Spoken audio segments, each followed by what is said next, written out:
What's going on, everyone? My name's Tenebris Infinite, and just this weekend there's been a huge unintentional update that slipped through on the Windows 10 version of Generation 0, bringing huge changes to the archipelago, skill changes, machine changes, new control points, and brand new NPCs.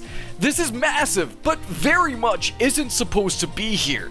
Sometimes we can have stuff slip through a build that isn't activated yet. Things like the Soviet camp in the northern coast or the hole near Hagaboda. But this time we got something really spicy that I'm not entirely sure if we've seen on this scale before here in Generation 0, where an entirely wrong version was updated to the game.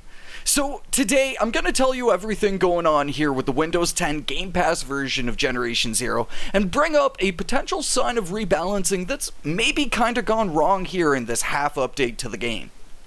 So firstly, Itervik and a huge portion of the archipelago has been touched up here. It's seemingly not the entire picture too, with more potential changes coming on the way. Seeing the archipelago get its, fourth facelift now? Crazy, dude, but it very much pays off, with Itervik's current form looking real good here. And alongside the facelift comes something we haven't seen yet before in the game. An overhaul of the main mission chain, adding new NPC characters to maybe, I'm not sure, spiff up kinda the main quest line. It's something I'm still on the fence about here myself, but I'll wait until it comes through in its full form to give a final verdict on. I can't help the knee-jerk feelings of having something that's been the same for so long get changed up, but I try to approach everything here in GZ with an open mind. But on the plus side, outside of that, the whole southern section of the archipelago is feeling really nice. Minor changes across the board, but it all definitely adds up. One little touch to the starter area that is really awesome to see is the boat you crash on in the start of the game. Not only is the boat added there now instead of the kind of random cars that were out in the water there, but it also sinks too, which is the first sinking boat in Generation 0. A small but immersive touch. Then we've got the NPCs, something that, as I said, I'm gonna kind of reserve my feelings on until we get them in the full final form here. But I'm also gonna try to not spoil too much here for you dudes. So all I'll say is that we've got 2 new NPCs on the way to the game, and unlike all of the main game NPCs we've met so far, these are ones we'll actually be able to see in the game, no DLC needed. But something a little more fun than just NPCs and quest overhauls, our skill system is about to change in a huge way. Before I get into it, shoutouts to Captain AJ on the forums. He's where I heard of this whole Windows version debacle in the first place, so hats off to you, my dude. And also to Mr. Schneebly too. But what's coming up is not only a skill respec option where we can spend a small uranium fee to respec our skill points, but also a level expansion too. Now, that's something I'm going to be testing on my own here, so stay tuned for a video on the new max level coming hopefully this week, I'm thinking. But with skills opening up like this, builds are going to get a huge upgrade, hopefully. You can also earn uranium from leveling up too, which is a nice extra method of getting it, as it can be a pretty grindy material, and having the new thing to spend it on, it's just beneficial to get more of it. Now, another thing that was added throughout the archipelago are these cool tutorial type spray tags. These spray tags all started up this year, and it's great to see them expanded on here. Maybe someday we'll be able to place our own tags in the world, but even if not, it's still a good way of guiding newer players into the game, which I think is something big that we're seeing here. Some love to the new user experience, which is great. It's good to give us veterans the time of day and care about what we want to see, but there's also all the new players that come into the game, and them getting maybe an easier tutorial, more direction, and maybe having this plot line up with our current one more strongly come the end of it all will be excellent for new or returning players. On top of all the skill changes and region revamps, we're also seeing a bunch of smaller things too. From immersive radios that play in the world, something I actually personally asked for, which is really freaking cool to see. It's just as immersive as I knew it would be, but also new assets like computer screens and the tags we just mentioned, to moving objects in missions, something that we don't see enough of, to a nice touch with point of interest icons turned on that makes them show up when you're nearby.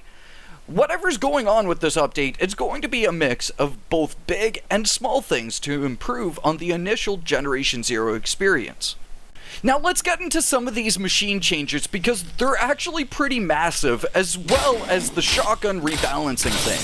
So first up, exploding fuel cells does seem to be going back to damaging the player. We'll have to wait and see, but if so, then this is something we'll have to enjoy while we've got. It's always hard to tell if it's a bug or a feature on changes like this, so time will tell on that front. Speaking of bugs or features though, our own little bug boyos the ticks got a new feature in the form of a taser.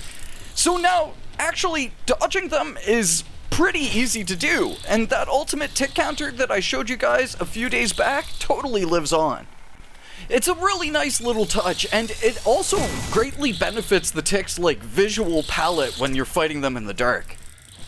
Doggos will also chase you a lot more effectively when you're on your bike.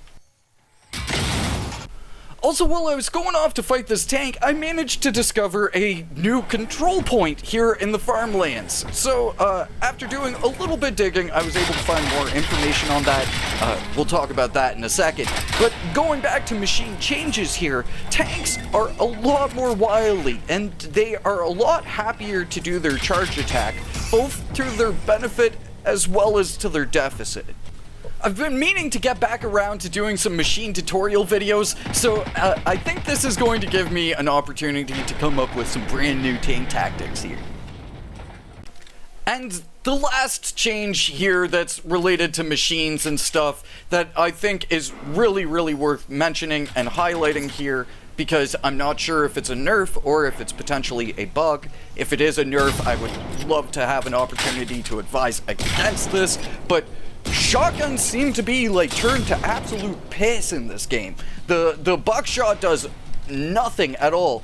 Birdshot does even less. And the slugs, it's like there's no point in using them.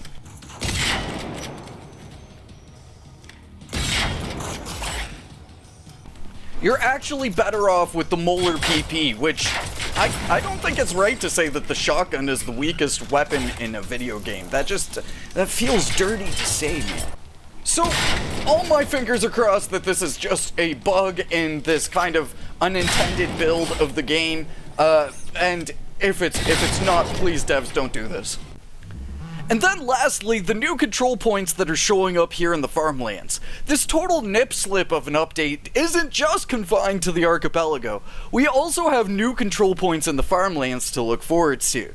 Over on Reddit, Naomaze uploaded a picture of 7 of the new control point locations, and even more interestingly, we're only getting 2 extra base building locations as we head into the farmlands here, which I think is cool. It'd probably get kind of boring and predictable if we got the same amount of new base locations with each addition of control points.